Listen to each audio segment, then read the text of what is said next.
Hello mga kabibig, welcome back sa ating bagong YouTube channel. Ito ang pinakamaingay na YouTuber sa lahat ng YouTube. Ako si Kabibig, maglepak-lepak na ta with evidence. O eto na ha, sabi na nga ba, karma, ang gaba dili magsaba to the highest level. No? Napanood ko ang isang video kung saan, remember yung babae ng tawag dito, nagbasa na hindi mapagbigyan ng interim release sa Tatay Digong. Nako, nagsalita na siya. Nagsalita na ang judge ng ICC kung saan they experience yung sinasabi ni President Trump na sanction sa US nung pag-freeze ng kailang mga account sa US. Tapos ito ng bago, itong Russia na yung si Karim Khan at ibang to mga ICC judges ay hinatulan ng 15 taong pagkakakulong sa Russia. Ngayon, parang namumblema na sila. Natatakot na sila. Ayan na kasi ang sinasabi natin Yan na ang sinasabi nating karma. Ang gaba di magsapa. Pero sa isang sa isang prediction ba, meron daw tutulong kay Tatay Digong silently. May mga ginagawang hakbang silently para lang makalaya si Tatay Digong. Sabi ng iba, ito kayang ginawa ng Russia ng pagpapakulong ni Karim Khan at ibang ICC judges. Ito na ba yung unang hakbang na ginawa na tulong na ibibigay nila kay Tatay Digong? Talagang napilayan ng ICC, kabibig. Kasi Russia yan kontra ICC. Ano kaya masasabi ng The Hague government, no? Mangingialam kaya sila sa mga pangyayari ngayon? What if susugod ang Russia doon at dadamputin lahat ng ICC judges na ipapakulong nila? 'Di ba? Or hahanap ng paraan ang Russia na madampot yung mga judges, ICC judges, prosecutor Karim Khan para i-travel papuntang Russia at doon sila ikukulong. O tingnan niyo ha. Ang bilis ng karma. Yung ginawa niyo Tatay Digong ay pwedeng mangyari sa mga ICC judges, sa mga prosecutor, hindi lang judges, prosecutor, pati ICC staff. O, 'di ba? Pipilayan kayong lahat. So, if I were you, magdasal-dasal na kayo di ba? Naramdaman nga nila na ang hirap daw. Kasi there's a possibility na mawala sila ng pera, nawala silang pera pang gastos.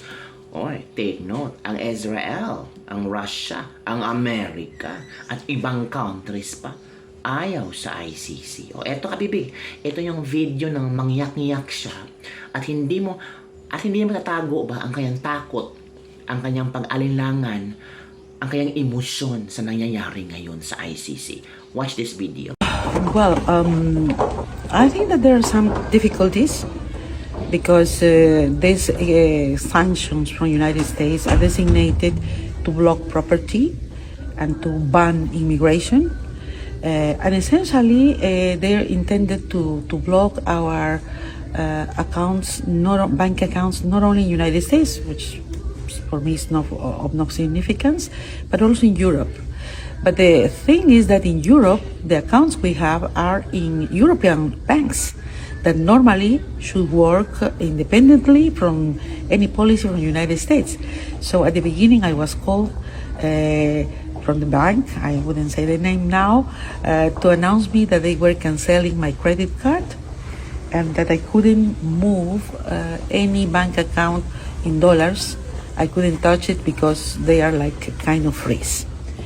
And then we discovered that I couldn't make even an Uber. I couldn't ask even an Uber meal or an Uber taxi. I couldn't use Western Union, where normally I send money to my country for the maintenance of my house. Simply, Western Union has freezed my money without any explanation. They don't receive calls. They don't say nothing. Simply, it's done. But the most interesting thing or terrible thing here is that the sanctions are not only against us, the judges, for our job, but against our families. In my case, they affected also my daughter's visa. I have a daughter who is a high-level professional also, and they sent an email to her saying that prudently they have canceled her visa without any explanation, so to the United States. So preventing her to go in for some capacity building, giving conferences or making business in United States.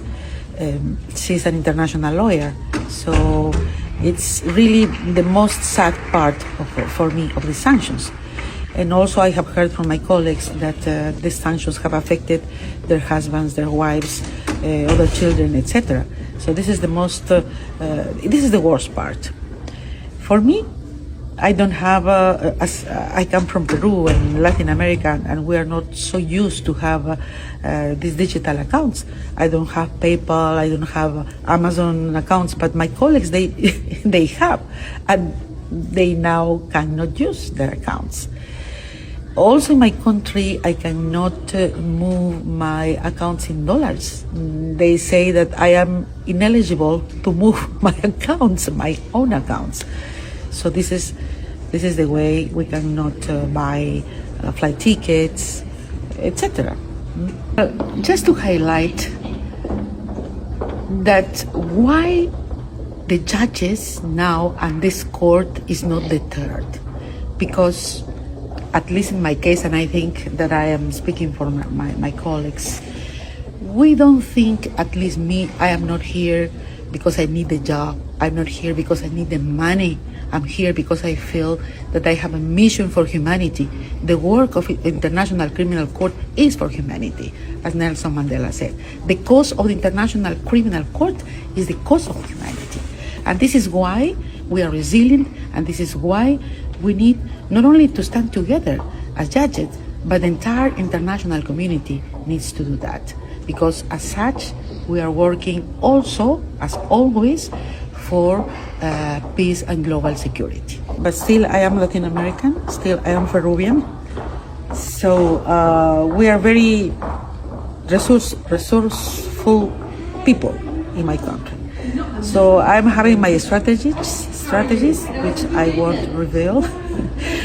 But it is true that living in Europe, where you don't use digital, you don't use cash, it's very difficult to carry out. But none of this have or deterred us as judges, because those sanctions are designated to attack our independence as judges, and we are not giving up our independence. As judges, we are more united than ever, and we are carrying out our daily functions with the best of our abilities. Although it has impacted the court, the personnel, morale, and etc. But now we are doing well. I think that the court has proven to be very resilient, and the judges as well. Well, I could say that at the beginning it was very difficult, but we gathered with the judges, the affected judges, we gathered with the Dutch authorities, from the Ministry of Foreign Affairs, also from the Economic Affairs. So we asked them to support us in a very practical manner. I remember that I said to these high officials that I feel defenselessness, because if they can do nothing, if they are doing over-compliance of these sanctions, then where is the sovereignty of this country? Because the banks are independent. Why they should be subordinated to the American policies? I think that this impacted in the authorities, because we also, all the colleagues, we narrated how we were doing and the difficulties. And as they feel, I think, a little bit ashamed. And then next day I received a call from my bank announcing me that now I could move at least my account in dollars to be converted in euros, so I can have the disposition of my assets. So that was a good issue. And now I think that because the registrar of the court has made some arrangements with the bank, for the moment we can use our money in euros, but you know what will happen in the future. Now, European Commission. I think that it has been clear during this week that everybody, at least in the speech, are supporting us. But what we are asking are practical measures. What we are asking is action. We need the support of the entire world, but we are in Europe now, and Europe is a powerful structure. The European Union is a powerful structure. They should react as such. They cannot be subordinated to the American policies. I think that they should do something else than only say that they show solidarity with us, because solidarity is not only a word. It should be enacted, as you said, with practical measures, legislative measures and others to support the court, not only to support the judges, but to support the system of Rome. Because with these sanctions, which is affected, it's not only the judges, we are just individuals, we are just persons. Probably we will be gone in the next years, but they want to affect the system of Rome, the system of the court, where we deliver justice for the victims, the most defenselessness and vulnerable victims who nobody listens. So they are the affected ones with this. And I think that this is the reason, because not only the European Union, not only Europe, but the entire world should support this. Even the people from the United States of North America. O, napanood nyo na. So, anong reaction niyo? Normally, yung mga DDS o mga Duterte supporters, sabihin nila, karma, gaba, palakpakan, congratulations, kinarma na kayo. Yun ang sasabihin talaga sa ibang tao. Pero yung iba naman nasabi niyong, oy, sayang, hindi matuloy si Digong na makulong dyan. Oy, hindi ang pagbibigyan ng Panginoon. Alam natin, alam namin na, sabi dito, panalangin lang ang pinakamalakas na sandata ni Tatay Digong, and I believe on that. Hindi man agad-agad ibinigay ng Panginoon na makalaya sa Tatay Digong, pero may mga instrumentong mga anghel, mga tao, or certain ways na maramdaman natin na talagang nandyan ang patnubay, paggabay ng ating Panginoon kay Tatay Digong. O, yun na ha. Yun ang ating let's lebak for the day, and Merry Christmas. Maganda. Do you think maganda itong pamasko?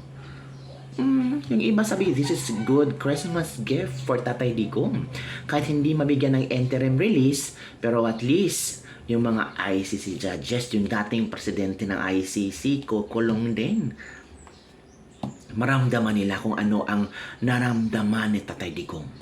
Yun ang kapibig. Don't forget to like, subscribe, and share this video. Bye everyone. See you next time. Merry Christmas!